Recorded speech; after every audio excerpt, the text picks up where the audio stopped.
Halo semuanya, selamat pagi Ibu dosen dan teman-teman semua. Pada kesempatan kali ini, saya dan rekan saya akan membawakan materi mengenai decision making process atau proses pengambilan keputusan. Sebelum itu, izinkan saya memperkenalkan diri terlebih dahulu. Perkenalkan, nama saya Nyoman Triana Margareta dengan NIM 3292. Dan rekan saya, Yayu Wirianti Dewi dengan NIM 3291. Pada kesempatan kali ini, kami akan membawakan beberapa materi. Yang pertama yaitu mengenai bagan electronic commerce consumer behavior model. Yang kedua yaitu contoh dengan produk proses electronic commerce consumer behavior model. Dan yang ketiga kesimpulan. Baik, selanjutnya akan dilanjutkan dengan pemaparan materi yang pertama yaitu mengenai bagan electronic commerce consumer behavior model. Decision making process atau proses pengambilan keputusan. Proses adalah tindakan yang dilakukan oleh manajemen untuk mencapai tujuan organisasi.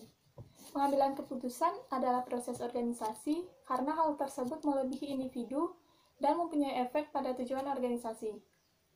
Pengambilan keputusan didefinisikan secara universal sebagai pemilihan alternatif. Pengambilan keputusan merupakan sebuah proses dinamis yang dipengaruhi oleh banyak kekuatan termasuk lingkungan organisasi dan pengetahuan, serta kecakapan dan motivasi. Pengambilan keputusan adalah ilmu dan seni pemilihan alternatif solusi atau alternatif tindakan dari sejumlah alternatif solusi dan tindakan yang tersedia guna menyelesaikan masalah. Pembuatan keputusan selalu memaksimalkan hasil dalam perusahaan bisnis, dan keputusan akan diarahkan kepada titik profit maksimum di mana biaya marginal sama dengan pendapatan marginal. Gambar bagan tersebut menunjukkan adanya interaksi antara pemasar dengan konsumennya. Komponen utama dari model ini adalah pembuatan keputusan konsumen yang terdiri atas proses merasakan dan mengevaluasi informasi merek produk. Mempertimbangkan bagaimana alternatif merek dapat memenuhi kebutuhan konsumen, dan pada akhirnya memutuskan merek apa yang akan dibeli. Terdapat beberapa faktor yang mempengaruhi proses pengambilan keputusan. Yang pertama yaitu karakteristik pribadi. Artinya, pilihan untuk membeli suatu produk dengan merek tertentu dipengaruhi oleh hal-hal yang ada pada diri konsumen. Misalnya usia, gender, gaya hidup, psikologis, pengetahuan, nilai, kebutuhan, persepsi terhadap karakteristik merek, sikap, kondisi demografis, dan karakteristik kepribadian individu yang akan mempengaruhi pilihan individu terhadap berbagai alternatif merek yang tersedia. Yang kedua ada karakteristik lingkungan. Pilihan-pilihan konsumen terhadap merek dipengaruhi oleh lingkungan yang mengitarinya. Ketika seorang konsumen melakukan pembelian suatu produk, mungkin didasari oleh banyak pertimbangan. Mungkin saja seseorang membeli produk karena meniru teman satu kelasnya atau saudaranya, atau juga mungkin karena dilakukan oleh seseorang yang akan turut mempengaruhi pada pilihan-pilihan merek produk yang akan dibeli. Yang ketiga, ada sistem pemasok atau vendor. Sistem pemasok atau vendor adalah suatu individu, kelompok, organisasi atau perusahaan yang menyediakan kebutuhan sumber daya bagi perusahaan seperti bahan baku, jasa atau tenaga kerja dalam memproduksi barang atau jasa tertentu dalam mendukung keberhasilan suatu usaha atau bisnis. Misalnya seperti dukungan logistik seperti pengiriman barang. Ya, selanjutnya ada dukungan teknik, dan yang terakhir adalah layanan pelanggan.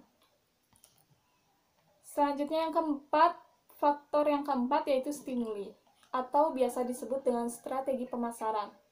Dalam hal ini, pemasar berusaha mempengaruhi konsumen dengan menggunakan stimuli-stimuli pemasaran seperti iklan dan sejenisnya, agar konsumen bersedia memilih merek produk yang ditawarkan. Strategi pemasaran yang lazim dikembangkan oleh pemasar yaitu berhubungan dengan produk apa yang akan ditawarkan, penentuan harga jual produknya, strategi promosinya, dan bagaimana melakukan distribusi produk kepada konsumen. Dan faktor yang terakhir yaitu keputusan konsumen. Keputusan konsumen adalah tindakan dari konsumen untuk mau membeli atau tidak terhadap produk. Dari berbagai faktor yang mempengaruhi konsumen dalam melakukan pembelian suatu produk atau jasa, biasanya konsumen selalu mempertimbangkan kualitas, harga, dan produk yang sudah dikenal oleh masyarakat. Selanjutnya, pemasar harus mengevaluasi strategi pemasaran yang dilakukan dengan melihat respon konsumen untuk memperbaiki strategi pemasaran di masa depan. Sementara itu, konsumen individual akan mengevaluasi pembelian yang telah dilakukannya. Jika pembelian yang dilakukannya mampu memenuhi kebutuhan dan keinginannya, atau dengan perkataan lain mampu memuaskan apa yang dibutuhkan dan diinginkannya, maka di masa depan akan terjadi pembelian berulang. Bahkan lebih dari itu, pelanggan yang merasa puas akan menyampaikan kepuasannya itu kepada orang lain. Baik, di sini saya akan menjelaskan mengenai contoh kasus perusahaan dalam pengambilan keputusan. Nah, di sini kami mengambil contoh kasus dari PT Nike. Nike ini adalah produsen sepatu nomor 1 di dunia yang dengan permodalan yang sedikit, Nike ini tidak mampu membuat iklan untuk produknya. Nike ini kemudian hanya menggunakan image dari atlet terkenal untuk menarik minat konsumen. Selain itu, untuk menekan biaya yang besar, Nike ini membeli sepatu dari supplier Asia yang dimana para pekerja Asia ini terkenal murah dan bisa menekan harga yang ditawarkan supplier sehingga Nike ini bisa membeli dengan harga yang lebih murah. Sebagai contoh adalah supplier Nike yang berasal dari Indonesia, yaitu PT Pratama Abadi Industri, di mana PT Pratama Abadi Industri ini adalah perusahaan yang bergerak dalam bidang manufaktur sepatu lari atau running shoes. Perusahaan ini memproduksi berbagai tipe running shoes dalam berbagai jenis ukuran, baik untuk anak-anak maupun orang dewasa. Spesifikasi dari tiap tipe sepatu telah diberikan oleh pihak Nike untuk kemudian diproduksi lagi oleh PT Pratama Abadi Industri sesuai dengan syarat spesifikasi yang telah ada, di mana hasil produksi yang telah dihasilkan oleh PT Pratama Abadi Industri ini tidak boleh dipasarkan di dalam negeri. Karena semua hasil produksi yang telah ada merupakan hak dari pihak Nike yang ada di Beaverton, USA untuk kemudian akan diekspor lagi ke negara lain seperti Prancis, Swedia, India, Belgia, Kanada, USA, Afrika Selatan, Argentina, Uruguay, dan Chili. Nah, pada tahun 1983, kepercayaan ke Nike melakukan kesalahan dalam pengelolaan Nike sehingga berdampak pada 350 karyawan yang ia miliki. Oleh karena itu, Phil sebagai ketua dewan direksi memutuskan untuk mendapatkan kembali posisi produsen sepatu nomor 1 ini melalui kecepatan penjualan dengan konsep Nike Global Segmentation dan Targeting Position. Nah, adapun analisa dari kasus contoh tersebut adalah Phil selaku ketua dewan direksi mengambil keputusan dengan tipe keputusan tidak terprogram karena keputusan tersebut baru dan tidak tersusun. Gaya pengambilan keputusan yang diterapkan adalah manajer mengambil keputusan sendiri berdasarkan masukan informasi yang diterima. Saran yang ada untuk kasus tersebut adalah sebaiknya keputusan tersebut diambil dengan tidak terburu-buru dan lebih memikirkan dan mempertimbangkan sehingga tidak banyak karyawan yang dipecat begitu saja. Bisa juga menggunakan cara metode TOPSIS, yaitu suatu metode yang memiliki konsep di mana alternatif yang terpilih merupakan alternatif terbaik dan memiliki jarak terpendek dari solusi positif dan jarak terjauh dari solusi negatif. Kemudian bisa juga dengan melakukan terobosan baru, tidak hanya berfokus pada sepatu sport, mereka terlalu lambat untuk memulai terobosan terbaru, hasil kalah saing dengan Reebok yang lebih dulu banyak melakukan terobosan baru. Yang selanjutnya adalah contoh perilaku konsumen dalam membuat keputusan membeli barang dan jasa. Di sini kami mengambil contoh kasus perilaku konsumen terhadap pembelian jeruk. Jeruk Cina merupakan buah-buahan yang populer belakangan ini karena penampilan luar yang kuning sampai oranye membuat orang tertarik untuk membelinya dibandingkan dengan jeruk lokal yang umumnya berwarna hijau kekuningan. Nah, harganya pun tergolong murah dibandingkan jeruk lokal. Biasanya jeruk Cina dihargai sebesar 17.000 per kilogram, sedangkan untuk jeruk lokal sendiri dihargai 20.000 per kilogram. Hal ini tentu saja membuat konsumen lebih memilih produk yang lebih murah sesuai dengan hukum penawaran, di mana semakin murah produk yang ditawarkan, maka semakin banyak produk yang diminta. Maka tak heran mengapa jeruk Cina jauh lebih murah dan banyak berada di pasaran. Selain itu, ada beberapa hal yang menjadi faktor utama mengapa jeruk Cina lebih laku di pasaran dibandingkan jeruk lokal. Yang pertama adalah harga. Dibandingkan jeruk lokal, jeruk Cina ini lebih murah, yaitu 17.000 per kilogram, sedangkan jeruk lokal dihargai sebesar 20.000 per kilogram, di mana penampilan jeruk Cina ini juga lebih menarik, terbungkus rapi dengan plastik. Yang selanjutnya adalah transportasi. Jeruk Cina didistribusikan secara menyeluruh dalam skala besar dengan bea cukai yang sangat rendah yakni 0% sampai 5%. Itulah yang mengapa jeruk Cina jauh lebih murah, sedangkan jeruk lokal distribusinya terdapat banyak hambatan, baik dikarenakan transportasi, pajak maupun sarana dan prasarana. Nah, iklim di Cina ini memungkinkan negara bambu ini memproduksi jeruk dalam jumlah yang sangat besar, sedangkan untuk Indonesia sendiri panen jeruk tergantung iklim, di mana iklim di Indonesia saat ini mengalami musim pancaroba dan mengakibatkan produksi jeruk sangat rendah. Adanya peraturan perdagangan Indonesia menyebabkan harga jeruk lokal lebih mahal dibandingkan dengan jeruk Cina. Jeruk lokal dikenai pajak lebih tinggi dibandingkan pajak jeruk impor. Walaupun murah dan warna yang menarik, tidak menjamin bahwa kandungan vitamin C di dalamnya benar-benar baik. Jeruk Cina walaupun warnanya ranum kuning, tetapi isinya kadang kurang air dan kadang juga kering.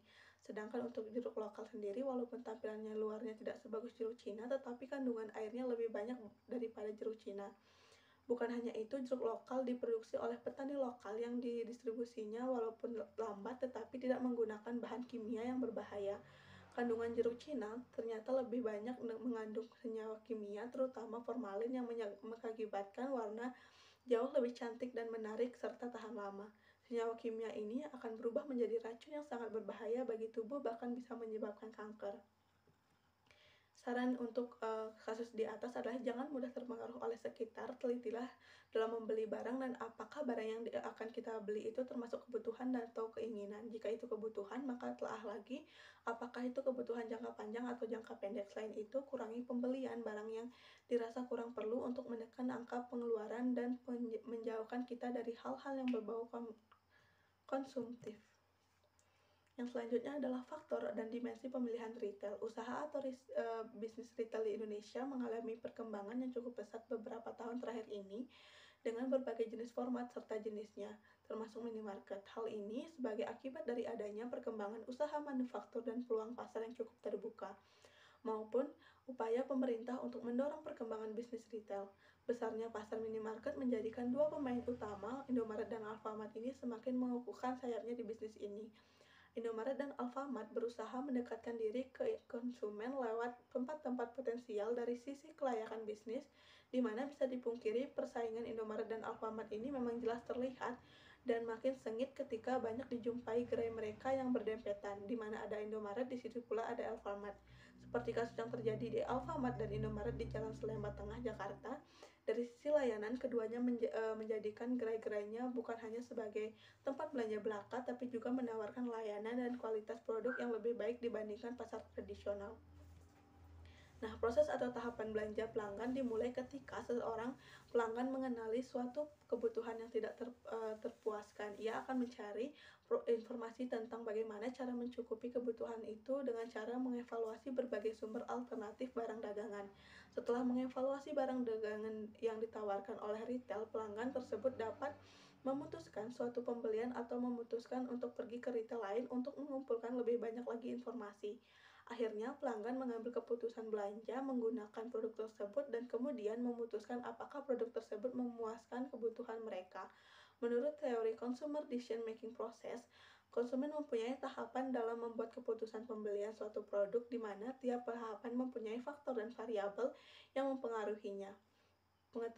Pengetahuan tentang tahapan faktor dan variabel ini mempengaruhi pembuatan keputusan belanja di gerai retail sangat diperlukan untuk memberikan arah bagi kedua retail yang berdampingan tersebut untuk menemukan rencana pemasaran yang dilakukan agar konsumen memutuskan tetap belanja di gerai mereka masing-masing. Berdasarkan pada kasus Indomaret dan Alfamart di atas, sangat menarik untuk diketahui proses pengambilan keputusan belanja konsumen terhadap kondisi dua gerai yang berdampingan tersebut. Oleh sebab itu, dilakukan penelitian untuk mengetahui faktor-faktor yang memiliki pengaruh signifikan dan besar pengaruhnya pada proses pembelian keputusan berbelanja di kedua gerai tersebut. Demikian juga persamaan regresi yang akan terbentuk yang dapat membantu masing-masing retail dalam menentukan strategi pemasarannya.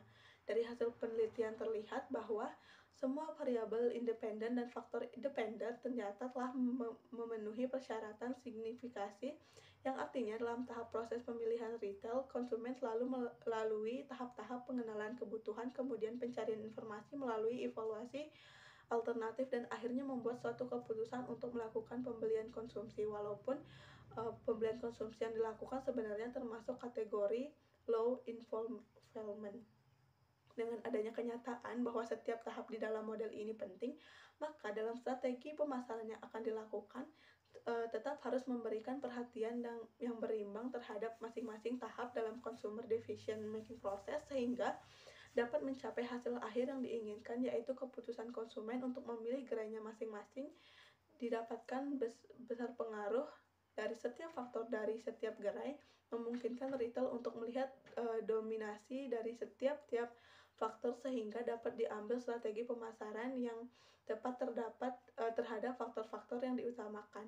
Dari persamaan regresi yang terbentuk dari kedua gerai ini, untuk memaksimumkan hasil dari strategi pemasaran, ketua gerai harus perlu memilih variabel faktor yang memiliki koefisien yang terbesar. Namun dengan memaksimumkan satu variabel faktor saja tidak berarti variabel yang lain ditinggalkan, karena semua variabel faktor pada model consumer decision making process ini adalah signifikan dan saling berkorelasi satu sama dengan yang lainnya. Baik, yang selanjutnya adalah kesimpulan. Dari pemaparan materi yang di atas yang telah dijelaskan tadi, dapat disimpulkan bahwa pengambilan keputusan itu merupakan sebuah proses dinamis yang dipengaruhi oleh banyak kekuatan termasuk lingkungan organisasi, pengetahuan, kecakapan, dan juga motivasi. Nah, pengambilan keputusan adalah ilmu dari seni pemilihan alternatif solusi atau alternatif tindakan dari sejumlah alternatif solusi dan tindakan yang tersedia guna menyelesaikan masalah. Pembuatan keputusan selalu memaksimalkan hasil dalam perusahaan bisnis dan keputusan akan diarahkan kepada titik profit maksimum yang dimana biaya marginal sama dengan pendapatan marginal.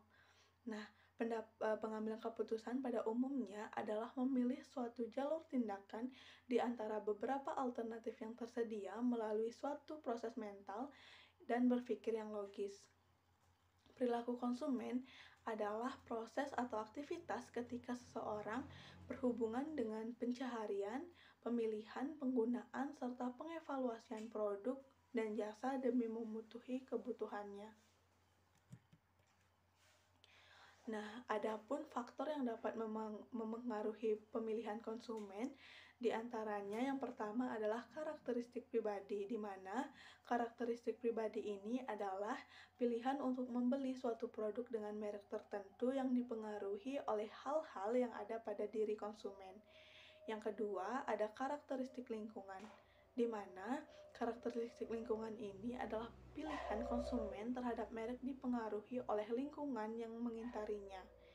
Yang selanjutnya adalah sistem pemasok atau vendor.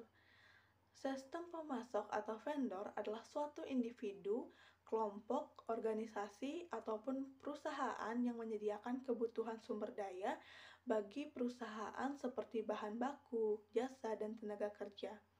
Yang keempat ada stimuli pemasaran atau juga biasa disebut dengan strategi pemasaran.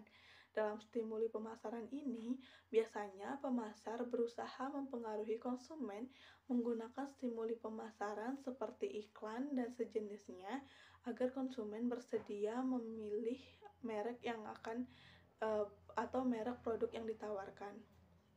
Nah, yang terakhir ada keputusan konsumen, di mana keputusan konsumen ini adalah tindakan dari konsumen untuk mau membeli atau tidaknya terhadap produk yang ditawarkan.